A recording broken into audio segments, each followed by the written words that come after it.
que eles são da minha família. Tive a honra de ser o padrinho de casamento deles. E provavelmente serão os meus também, eu posso contar com ele, mas deixa em segredo. Louvado seja o nome do Senhor. 2 Coríntios, capítulo 5, versículo 17. Quem achou, diga amém. Glória a Jesus. Assim diz a palavra de Deus. Portanto, se algum homem está em Cristo, ele é uma nova criatura. As coisas velhas são passadas e eis que todas as coisas se tornam novas. Não fecha a Bíblia ainda. E no 2 Coríntios capítulo 4, versículo 7. Você pode se sentar dando glória, por favor. 2 Coríntios 4, 7 diz assim: temos, porém, este tesouro em vasos de barro, para que a excelência do poder seja de Deus e não de nós. Temos, porém, este tesouro em vasos de barro, para que a excelência do poder seja de Deus e não de nós. Glória a Jesus. Meus irmãos, o texto do tema que foi proposto, o texto que nós lemos de início, é o texto que está em 2 Coríntios. E para eu poder falar de 2 Coríntios, eu tenho que ir lá em Atos capítulo 18, para conseguir explicar aquilo que Paulo foi fazer em Corinto. Bom, Paulo vai estar em Atenas, pregando o Evangelho, fundando uma igreja. Quando Paulo sai de Atenas, Paulo vai ir para Corinto. São duas cidades completamente diferentes. Bom, Corinto é uma cidade muito comercial, Corinto é uma cidade de muito movimento. Pessoas passavam de todas as línguas, pessoas passavam ali de várias nações. Corinto era uma cidade turística também. E Corinto era uma cidade na qual tinha uma influência, ou algumas influências religiosas, e algumas influências também sociais dentro dessa cidade. Paulo tem estratégia baseada naquilo que Deus coloca no coração dele de ir a Corinto pregar. E Paulo vai estar indo pregar, mas não só pregar, na função de apóstolo, estabelecer uma igreja naquele local. Bom, Paulo vai estabelecer uma igreja em Corinto. E quando Paulo começa a chegar lá, o texto deixa claro em Atos capítulo 18, versículo 4, que Paulo começa a pregar aos sábados. E ali estavam alguns judeus e gregos também ouvindo. E eles começaram a blasfemar contra Paulo. Começaram a dizer contra, começaram a se opor contra Paulo. E Paulo permanece pregando. Isso me chama a atenção, porque quando Paulo chega em Corinto, Paulo, a primeira coisa que ele vai fazer é encontrar Áquila e Priscila. E quando ele se encontra com eles, eles vão começar a montar tendas. Paulo começa a colocar a mão para poder fazer. E eu quero deixar isso claro acerca do ministério de Paulo. Paulo, quando chega em Corinto, não está cercado de grandeza, não está cercado de status ou de um ego muito elevado, não, muito pelo contrário. Paulo chega colocando a mão para trabalhar. E Paulo começa a montar tendas, começa a trabalhar com tendas. E eu gosto disso porque ministério é trabalho, ministério é colocar e armar tendas. Atos capítulo 28, já com Paulo, já com um status de ministério bem sucedido. Em Atos capítulo 28, quando acontece que o navio quebra e eles vão para a ilha chamada Malta, Paulo faz a mesma coisa, de maneira diferente. Paulo vai sair de um mar frio, com um corpo quente, e vai começar a pegar graveto. E eu quero deixar isso claro pela primeira coisa nesta noite, que ministério é pegar graveto, ministério é ação, ministério é trabalho. O Paulo que chega em Corinto sem status e sem grandeza, e com o ministério começando, é o Paulo que trabalha armando tendas. Em Atos 28, com grandeza e com já um ministério bem sucedido, sendo levado preso ou levado para um juízo em Roma. No meio do caminho ele vai catar graveto. Ali Paulo podia deixar claro para outras pessoas que tinham 275 com ele dentro da embarcação, e aquelas 275 pessoas ele podia fazer o quê? sentar e falar, eles têm que me servir, porque o status eu já tenho, a grandeza do ministério eu já tenho, mas o ministério ainda é ação. E a primeira coisa que eu quero deixar claro naquilo que Deus queima no meu peito é isso: ministério ainda é atitude. Aquele que arma rendas no início do ministério continua catando o graveto já bem sucedido no seu ministério. Então, Atos capítulo 18, Paulo vai pregar. E o que me chama a atenção é que a oposição se levanta. Mas o texto deixa claro que Paulo vai pregar e o Crispo, que é o principal da sinagoga daquele período, vai se converter, vai ficar maravilhado com a palavra que Paulo prega e acerca do ministério de Paulo, e ele vai se converter. E a partir disso, muitos dos judeus vão crer e vão ser batizados pelo Espírito Santo.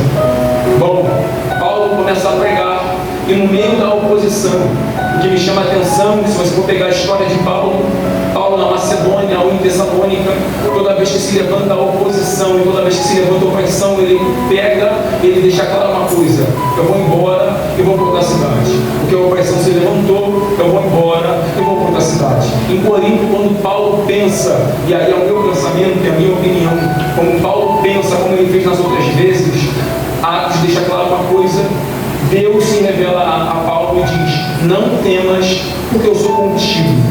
Aqui, eu imagino Paulo querendo ir para outra cidade, estabelecer outra igreja. Mas aqui é Deus falando: não, aqui é diferente. Aqui você vai ter que ficar e não temas, porque eu sou contigo. A oposição se levanta, Paulo, vai se levantar, mas você vai estabelecer o meu evangelho dentro deste ambiente.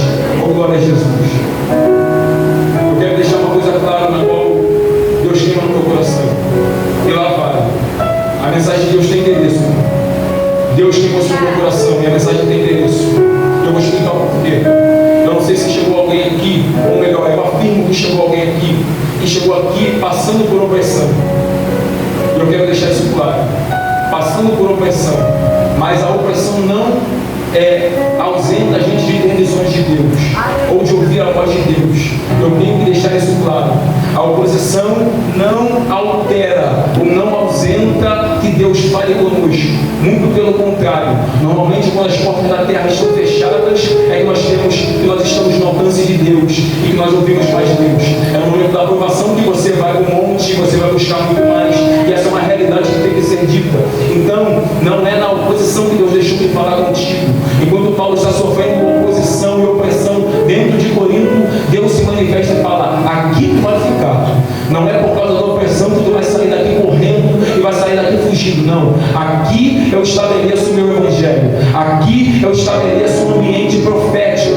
Aqui eu estabeleço um ambiente de dons ministeriais e espirituais. Então Paulo trata de se assentar e continuar pregando, porque tem muitos mais cristos para serem evangelizados, tem muitos mais cristos para serem convertidos. Oh, glória a Jesus. Atos capítulo 28, ou melhor, Atos capítulo 27. Eu gosto desse contraste. Paulo já está bem sucedido no seu ministério, e um anjo vai se apresentar a Paulo. Paulo no porão do navio preso, indo a julgamento, oposição e opressão. O anjo se apresenta a Paulo e diz: olha só, o barco vai se quebrar. E a notícia que eu tenho é essa. Porém, eu tenho mais uma coisa para dizer: mas ninguém vai se ferir. O barco vai se quebrar, Paulo, porque a oposição foi levantada e o barco vai se quebrar. Porém, ninguém vai se ferir. E eu gosto da forma que Deus ampara aquele que sofre oposição e opressão. Eu estou sendo levado a esse lado, o Espírito Santo queima isso no meu coração. Eu gosto de como Deus ampara aqueles que estão passando por oposição, por opressão. Em Atos capítulo 27, Deus ampara, sabe com o quê? Um pedaço de tábua de navio. Um pedaço de tábua. Deus traz livramento para Paulo. Um pedaço de tábua no mar Mediterrâneo no inverno, onde o mar está muito frio e todos estão dentro do barco, do navio, com muita adrenalina. A oscilação do corpo com a água. Ainda assim Deus ampara com que se agarra um pedaço de tábua. Porque a palavra de Deus é muito clara: o barco vai quebrar. E talvez seja a notícia que as pessoas não queiram ouvir, mas a notícia de Deus é: o barco vai até quebrar. Porém, entretanto, ninguém vai se ferir. É Deus deixando claro uma coisa: a gente não está não está fugindo ou não estamos se escondendo de problemas.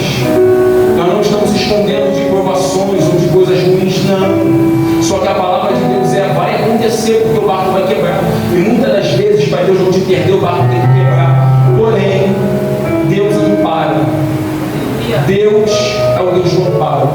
Deus é o Deus que no meio da oposição Ele dá visão em Atos 18, ou Ele dá sonho em Atos 18. Em Atos 27, Deus apresenta um anjo para deixar claro. Talvez a notícia não seja a que você quer, mas a notícia ainda é boa. O barco vai quebrar, mas você não morre neste mar frio. Você não morre neste mar frio. O barco vai até quebrar, mas você não morre neste mar frio. Deus ampara um pedaço de tábua. Eu estou pregando aqui, irmão, para quem sobrevive. Eu sei que é difícil. Muitas das vezes a gente vive numa vida tão corrida que a gente esquece dos detalhes que Deus faz por nós. A gente esquece dos pedaços de tábua que Deus estabelece para a nossa vida. No meio de um mar frio, onde o mundo está querendo nos esfriar, onde o mundo está querendo acabar com a nossa vitalidade espiritual, Deus ainda tem pedaços de tábua para a gente se agarrar nela. Glória a Jesus.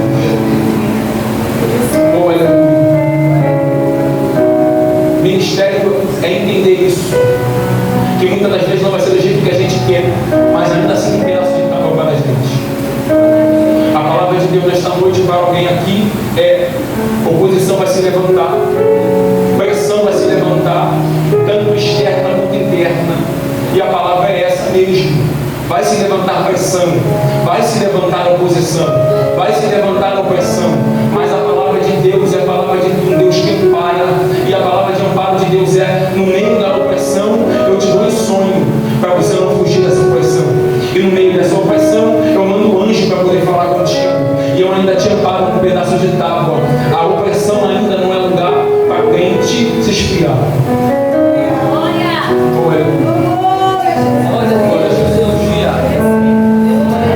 Eu continuo pregando. Paulo fica 1 ano e meio em Corinto. Paulo vai sair de Corinto e ele vai ouvir dizer o que está acontecendo na cidade. Cidade de Corinto, o próprio Paulo deixa claro na sua primeira epístola, a cidade ou a igreja de Corinto, ele deixa claro que a igreja tem muitos dons e é cheia de dons. Porém, quando Paulo sai e Apolo assume o pastoreio daquela igreja, assume o pastoreado daquela igreja, Paulo vai ouvir falar de algumas coisas que estão acontecendo dentro. Um povo que tem muitos dons, mas não tem maturidade para administrar esses dons. Um povo que tem muitos talentos, e a igreja é cheia de talentos. Eu costumo dizer que a igreja de Corinto é a igreja onde tem os melhores bateristas, os melhores músicos, os melhores pregadores e os melhores levitas, ou os melhores cantores. Só que dentro dessa igreja falta uma coisa muito importante: maturidade para administrar aquilo que Deus deu. E aí Paulo ouve falar disso, e Paulo vai escrever a primeira carta. Eu gosto de 1 Coríntios capítulo 3, quando Paulo entra no problema da igreja e fala assim: vocês ainda são meninos, vocês ainda não estão preparados para a carne, vocês ainda têm que viver igual bebês recém-nascidos, viver de leite, porque vocês ainda são imaturos. O problema de vocês, eu conjecturando, Paulo dizendo isso, o problema de vocês é que vocês são os melhores mesmo. Vocês são os melhores cantando, vocês são os melhores pregando, vocês fazem tudo como ninguém. Porém, vocês não sabem administrar aquilo que Deus colocou sobre a mão de vocês. Porém, vocês, através desses dons que Deus deu para vocês, o orgulho subiu, a vaidade subiu, e agora já não é mais para Deus. Eu faço para mim, agora já não é mais para Deus. Eu fiz para mim. Eu sou bom pregador, eu sou bom músico, eu sou bom cantor. O Hilton está passando por essa questão. Aí Paulo vai dizer: vocês ainda são meninos. O problema de vocês é que vocês acham que são demais, mas vocês ainda nem começaram a caminhar no Evangelho. Oh, glória a Jesus.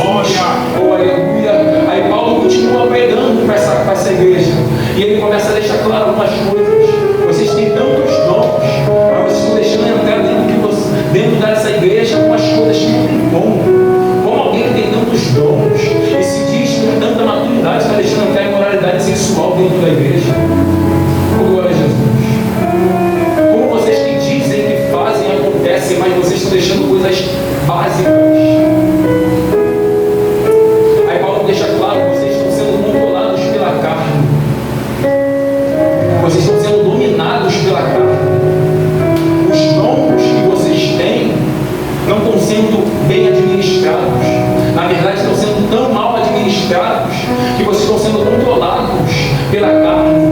A carne está regendo aquilo que vocês fazem. Eu até canto muito bem, mas a carne me rege, a carne me controla. A minha alma não tem o Espírito Santo para abraçar. Aí as minhas emoções falam mais alto. Quando eu me expresso, eu falo palavrão. Quando eu me expresso, eu digo palavras de blasfêmia, ou eu começo a maldizer algumas pessoas. É Paulo deixando claro isso para a igreja de Corinto. Vocês são muito bons, porém está faltando algo aqui dentro. E eu preciso escrever isso para vocês. Dentro da igreja estão deixando claro algumas coisas. A divisão está acontecendo. E a divisão é o oposto à comunhão. E aonde não tem comunhão, não tem avivamento. E aonde não tem avivamento, muitas das vezes não tem mover de Deus. E aonde não tem mover de Deus, Deus não pode salvar. E aí Paulo está deixando claro, vocês estão aqui no partido. Uns dizendo, eu sou de Paulo, porque Paulo fundou a igreja. Eu sou muito antigo aqui dentro. E eu que dito as regras aqui dentro. Aí tem gente dizendo, eu sou de Apolo, porque Apolo é teólogo, porque Apolo é o pastor atual. Apolo fala bonito. Apolo eu acompanho, porque eu quero falar igual Apolo. Aí Paulo deixa claro algumas coisas. Para vocês começarem a ter maturidade, vocês têm que entender que é uma construção de evangelho. Construção de evangelho é ter maturidade de entender que nem tudo que eu planto eu colho. Ter maturidade de evangelho é entender que muitas vezes eu vou plantar, eu vou arar a terra, mas eu não vou colher. Aí tem gente dizendo, cheia de dons, mas sem maturidade, regida pela carne, deixando claro, foi eu que fiz, então eu que tenho que colher. Meu Deus! Eu que ganhei fulano, então quando fulano pegar a primeira vez, sou eu que tenho que estar sendo enaltecido. Aí Paulo deixa claro para a igreja, o importante não é ser de Paulo, o importante não é ser de Apolo, o importante não é ser de quem fundou a igreja, o importante não é ser de quem fala bonito, o importante não é ser de quem começou lá atrás, começou a cavar poço, o importante não é ser de quem está estabelecendo a igreja agora, está fazendo a igreja crescer, quem está dividindo, quem está fazendo o departamento crescer, quem está fazendo o grupo crescer. Não, o importante não é isso. Paulo deixa claro uma coisa, o importante não é ser de Paulo, o importante não é ser de Apolo, o importante é ser de Cristo Jesus. O importante é ser de Cristo Jesus, porque Cristo daqueles hebreus é o mesmo ontem com Paulo que fundou a igreja, é o mesmo hoje com as adolescentes que estão sendo estabelecidas neste tempo, mas é o Deus de amanhã, aquele que vive e reina e vai voltar para buscar. Glória a Jesus. A glória é de Deus. Nós não somos controlados pela carne, muito menos regidos por ela. Oh, glória a Jesus. Deus me chamou a atenção aqui para deixar claro uma coisa. Hoje você vai sair daqui com o Espírito Santo abraçando a tua alma. Hoje as tuas emoções não vão sair daqui descontroladas. Não, não, não, não, não. As tuas emoções aqui vão sair controladas.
nenhuma divisão de partidos dentro da igreja, nós só adoramos a um só Deus. 2 Coríntios, Paulo vai ouvir mais algumas coisas daquela igreja. E agora, eles aprenderam quem é Cristo. Porém, estão deixando algumas pessoas entrar dentro daquela igreja. Se levantam falsos profetas, se levantam falsos apóstolos, se levantam falsos pregadores, gente que não tem nada de evangelho, querem ensinar doutrina de evangelho para quem está dentro da igreja. Aí Paulo vai ouvir falar, e Paulo vai ouvir falar que estão falando dele, estão falando da pessoa de Paulo. Aí estão dizendo de Paulo, que Paulo é esse que fundou a igreja? Paulo não tem credibilidade de falar de evangelho. Paulo não tem credibilidade. Por que Paulo não tem credibilidade? Os falsos mestres diziam, porque ele sofre, porque ele passa por oposição, porque ele passa por pressão, porque ele é perseguido, porque muitas das vezes ele se abate, porque muitas das vezes ele fica perplexo, ele fica confuso. Então, ele não tem credibilidade de falar de evangelho, ele não tem credibilidade de falar de palavra, ele não tem credibilidade não, quem tem credibilidade somos nós que sabemos. É o que está acontecendo nos dias de hoje.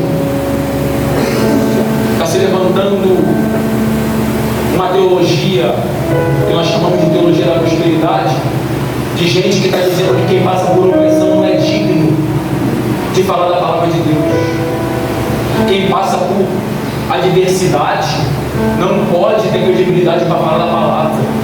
É gente que está se enriquecendo com dinheiro de membros, está dizendo que quem sofre pressão, que é pastor de verdade, que ora, que luta por uma igreja, não tem credibilidade para falar. É isso que estão fazendo com Paulo. Gente que até fala muito bem, está cheio de estratégia para ganhar gente, está cheio de coisas a mais além do evangelho puro e genuíno. Aí Paulo deixa algumas coisas claras. Paulo deixa claro algumas coisas. Eles estão fazendo para a sua autossuficiência. Eles estão fazendo para a sua autopromoção. Eles não querem saber de almas, não. Eles querem saber de saciar a sua carne. Eles querem saber de saciar o seu eu. Eles querem ter o ego, porque eles querem ser aplaudidos por multidões. Paulo deixa isso claro. E esses irmãos, esses falsos profetas que se levantam dentro dessa igreja, estão cheios de estratégias. Estão querendo ensinar para quem vive o evangelho de verdade como é que se faz. Esqueceram que quem convence é o Espírito Santo. Estão tentando convencer por conta própria, cheio de estratégias. Só que nós que vivemos o evangelho de verdade, nós como igreja que vivemos o evangelho, que sim passamos por perseguição, sim passamos por oposição, sim passamos por pressão, mas nós entendemos que o evangelho não é estratégia. Evangelho não é só fazer um monte de coisas diferentes. Não, o Evangelho ainda é Jesus Cristo que morreu por nós. A mensagem de Deus é cristocêntrica e nós não temos estratégia, porque Jesus não é isca, Jesus ainda é humano. Oh, glória a Jesus. Tem gente lá fora ganhando gente, usando Jesus de isca, mas não está pregando Jesus de verdade. Está querendo falar de si próprio, está querendo falar de si mesmo, mas aqui Jesus não é isca. Jesus é pão da vida que sacia a tua fome. Ele é a fonte de água viva que não te deixa com sede. Oh,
que é amor.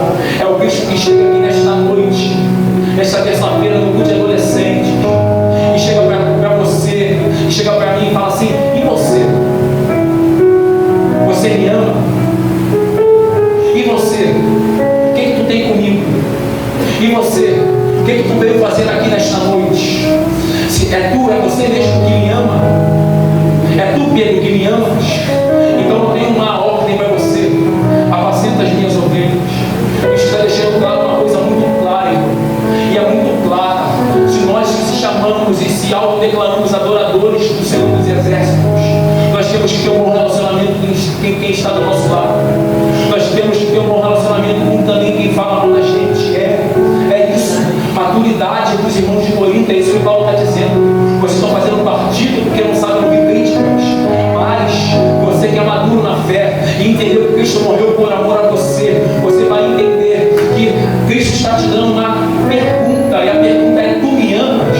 Se tu me amas, tu vai ter que provar que tu me amas, Pedro. E a prova é: apacenta as minhas ovelhas. Cuida de quem eu amo. Cuida, porque eu não morri só por você, não. Eu morri por quem fala mal de você também. É maturidade dos irmãos. É maturidade de entender que se eu tenho amor por Jesus, eu tenho que ter um amor por quem está do meu lado. E é ter maturidade de entender que nem todo mundo que está do meu lado torce por mim. E nem todo mundo que está do meu lado vai ser a favor daquilo que eu faço. E mesmo assim, o que Jesus não quer é que a gente volte para o mar. O que Jesus não quer é que a gente vá retroceder de novo. O que Jesus não quer é que a gente dê passos para trás. Oh, glória a Jesus. Bom, Paulo vai chegar no capítulo número 4. Eu li um versículo deste capítulo porque quando eu cheguei aqui, Cristo me chamou a atenção para isso. Paulo chega no capítulo 4 e ele vai deixar claro uma coisa: os falsos mestres. Aqui nós não pregamos a nós mesmos. Aqui nós não pregamos a nós mesmos. Porque aqui não é sobre o que eu faço. Aqui é sobre o que Cristo fez por mim. Aqui não é sobre aquilo que eu tenho ou eu acho que eu sou muito bom fazendo. Mas aqui é sobre o que Cristo fez por mim. Paulo vai continuar dizendo, ele vai falar algumas coisas. Ele chama a atenção no versículo de número 7. Foi o que Cristo queimou no coração quando eu cheguei. Versículo número 7 diz: temos, porém, tesouro em vasos de barro, para que a excelência não pudesse ser de Deus e não de nós. Temos, porém, tesouro em vasos de barro, para que a excelência não pudesse ser de Deus e não de nós. Paulo vai deixar uma coisa clara. Paulo vai usar um exemplo da cultura do Oriente Médio, da cultura da cidade de Corinto. A cultura é essa, Mateus, eu explico. A cultura é que as ornamentações das casas tinham muitos vasos na frente. E os vasos que tinham na frente normalmente eram vasos pintados, eram vasos que tinham pinturas, eram vasos que chamavam a atenção. E dentro dessa mesma cultura, aqueles que tinham mais condições e tinham mais dinheiro, eles tinham a precaução, ou eles tinham seguro. E que seguro era esse? Era o seguro de pegar ouro, derreter ouro, colocar dentro do vaso de barro e cavar em algum lugar e esconder. Porque se caso em algum momento eles viessem a falir, se eles viessem as finanças dele começassem a ruir, eles iam atrás deste vaso com ouro dentro. Aí Paulo pega isso da cultura e fala: vocês não entenderam agora o que eu quero dizer. Temos, porém, tesouro em vaso de barro. Não é em vaso pintado, e nem muito menos em vaso de ouro. É em vaso de barro, porque Paulo quer deixar clara a fragilidade do vaso. Paulo quer deixar clara uma coisa: já que Paulo diz nós não pregamos a nós mesmos, já que Paulo diz não é sobre dom, não é sobre talento, é sobre ter maturidade de entender quem morreu por nós. Mas você não entendeu uma coisa: nós temos um tesouro dentro da gente, e esse tesouro está dentro de vasos de barro, gente frágil, gente que passa por dificuldade, porém tem um tesouro dentro. É isso que Paulo está deixando claro. Nós temos tesouro em vasos de barro para que a gente entenda que a gente é frágil, que a gente tem fragilidades, mas a gente tem um tesouro dentro da gente. Que tesouro é esse? Conhecimento da glória de Deus. Nós sabemos o que é a glória de Deus, ou nós pensamos em saber o que é a glória de Deus. Nós gostamos de falar em línguas estranhas, nós gostamos de exaltar aquele que é digno de receber toda adoração. Nós deixamos claro, nós gostamos de dar glória e aleluia àquele que é santo, aquele que é digno de receber glórias, ou aleluia. Aí Paulo deixa claro, nós temos porém tesouro em vasos de barro, para que a excelência do poder seja de Deus, porque nós sabemos o que é a glória de Deus, mas nós sabemos que a glória de Deus não parte da gente, é a partir do tesouro que está dentro de nós, é a partir daquele Espírito Santo que intercede por nós, é a partir do Cristo que intercede e passeia no meio da igreja, é a partir deste Cristo que passeia em cada banco aqui e começa a observar juntas e medulas, começa a entrar, oh aleluia, começa a ver o que está acontecendo na alma, o que está acontecendo no pensamento, o que te faz estar disperso ou o que te faz estar aflito. É este Cristo e o poder é dele, a excelência do poder é de Deus, porque de verdade em excelente nós não temos nada, e essa é uma realidade, porque vaso de barro não nasceu para ser excelente, na verdade vaso de barro nasceu para ser quebrado, e nós como vasos, nós temos uma inclinação. E que inclinação é essa? A cair. Nós temos uma inclinação a ser quebrado. É por isso que Jeremias capítulo 18, Deus manda Jeremias até o olheiro para poder ver como é que o vaso quebra, mas ainda está na mão do olheiro sendo refeito. É por isso que Isaías vai dizer que nós somos feitos de barro, nós somos o barro e ele é o olheiro. É por isso, porque nós como vasos sozinhos, a inclinação é quebrar, é se partir ao meio, é largar ministério, é sair da igreja, é querer falar de alguém, é querer desanimar, é querer passar por perplexidade, é querer estar confuso e não ficar dentro da igreja. E é isso que Paulo está deixando claro. A inclinação do vaso é essa mesmo, é sair, não é permanecer. Só que quem tem tesouro dentro, quem é vaso de barro, quem entende a sua fragilidade, entende que tem inclinação à queda, tem inclinação ao fracasso, e por nós mesmos nós vamos fracassar, mas nós que entendemos isso, Cristo coloca um tesouro dentro da gente, e o tesouro é o conhecimento da glória de Deus. Sabe o que é isso, irmão? É quando você chega aqui no culto de terça-feira, você chega aqui atribulado, pensando em várias coisas, com dificuldade, mas quando você entra dentro do ambiente profético, aquele que está dito lá em Zacarias capítulo 6, Cristo, o homem cujo nome é renovo, passeia em nosso meio, e aí você entende que é o conhecimento da glória de Deus, porque Cristo coloca um tesouro dentro de você, você frágil, pensando em largar tudo, querendo sair, querendo abandonar ministério, querendo sair desta igreja, querendo sair daqui, aí Cristo deixa claro, eu coloco um tesouro dentro de você, porque você é frágil, mas quando você entra no ambiente profético, num ambiente onde não tem divisão, mas tem comunhão, num ambiente onde não tem diferença de partido, o partido é um só, Cristo Jesus, aquele que morreu por nós.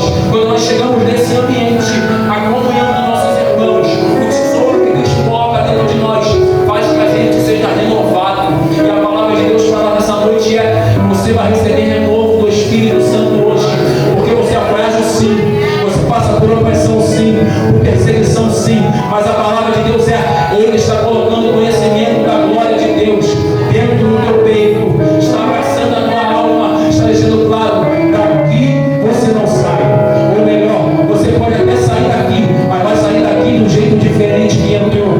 Oh glória a Jesus, ou é o nome que está assim, aí açúcar, debaixo é esta glória que está sendo estabelecida, mesmo na tua fragilidade. Aí eu gosto que Paulo continua dizendo, e é por isso que nós somos atribulados, porém não somos angustiados. É por isso que nós estamos perplexos ou confusos, cheios de incerteza, mas agora nós não ficamos desesperados. Nós estamos passando, muitas das vezes, passando por aflição, mas não somos destruídos. O que Paulo está deixando claro é uma coisa muito simples. Aleluia, ou que vaso que dará e açúcar. Eu sinto uma graça de Deus aqui, eu preciso deixar claro isso para que você entenda. Quando Paulo está deixando claro, nós somos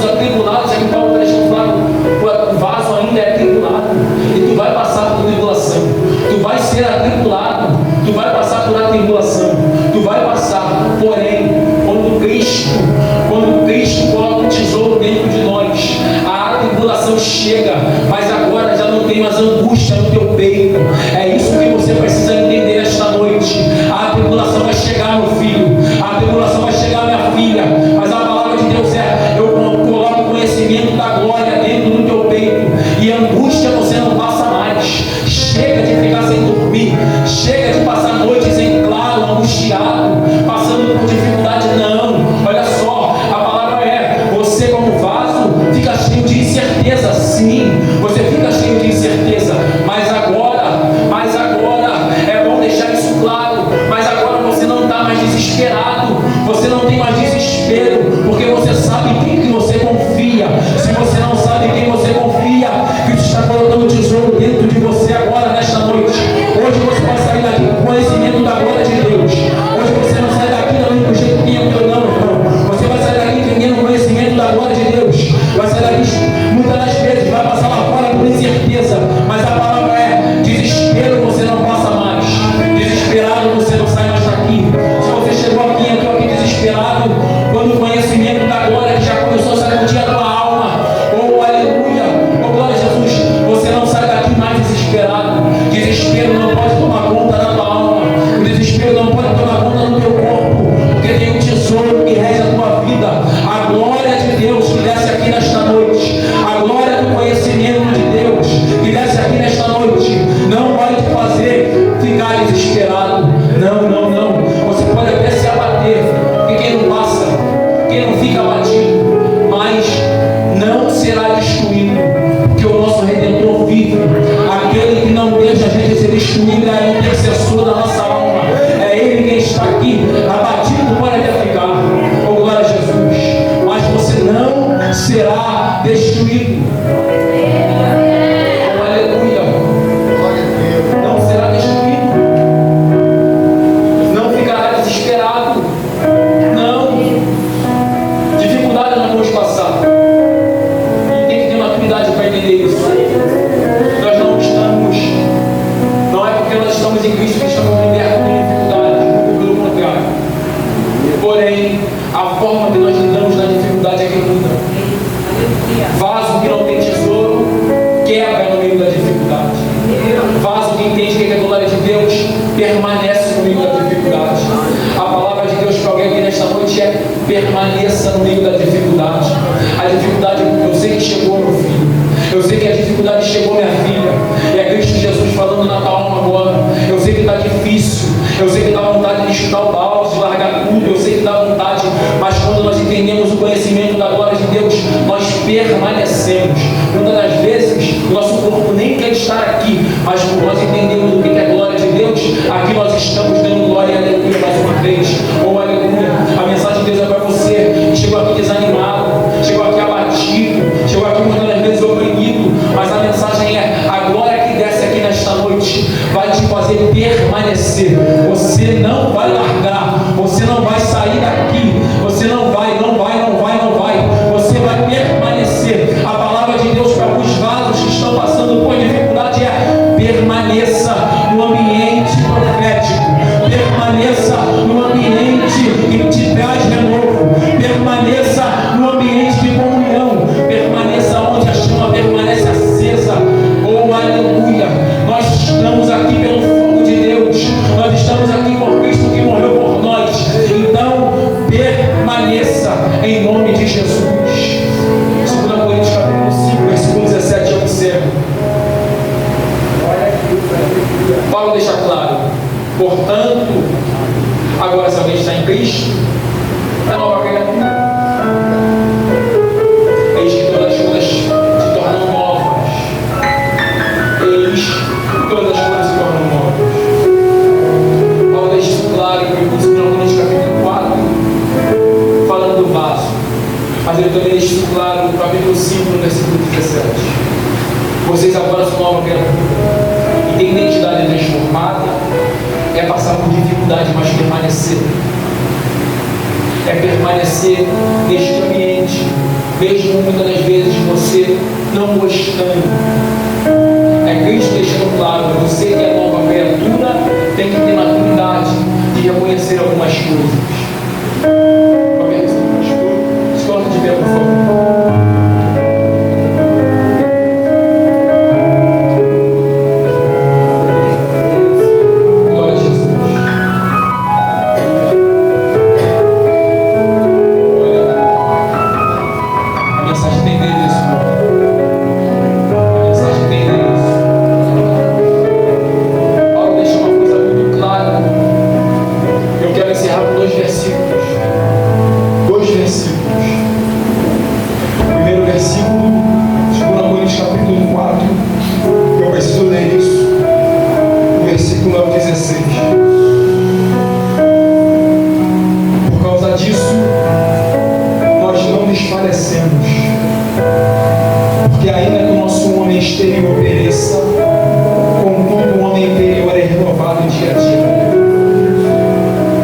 Versículo 17.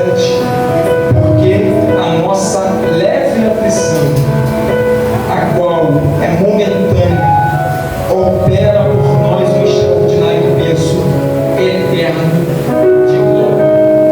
Paulo, que diz que é atribulado, no versículo 17 vai deixar claro uma coisa: nós que passamos por leves aflições, ele que está dizendo que passa por a tribulação, é o Paulo que está dizendo: nós passamos por leves aflições. E a palavra de Deus é muito clara, porque nós vamos entender o eterno peso da glória de Deus. Oh, aleluia! Eu não posso deixar de clamar aqui nesta noite, para que você entenda o que é peso eterno da glória de Deus. Oh, aleluia! Deus ainda tem um mistério para fazer aqui nesta noite. Eu não posso deixar de fazer aquilo que Cristo tem no meu peito. Oh, aleluia! Paulo está deixando claro uma coisa para a gente. Paulo deixou claro algumas coisas. E, irmão, a palavra de Deus é permanecer. Oh, aleluia! E eu quero te convidar. Eu quero te convidar. Vou fazer 3 convites muito rápido. Primeiro, eu não posso deixar de fazer. Quer saber se tem alguém aqui que nunca aceitou Jesus?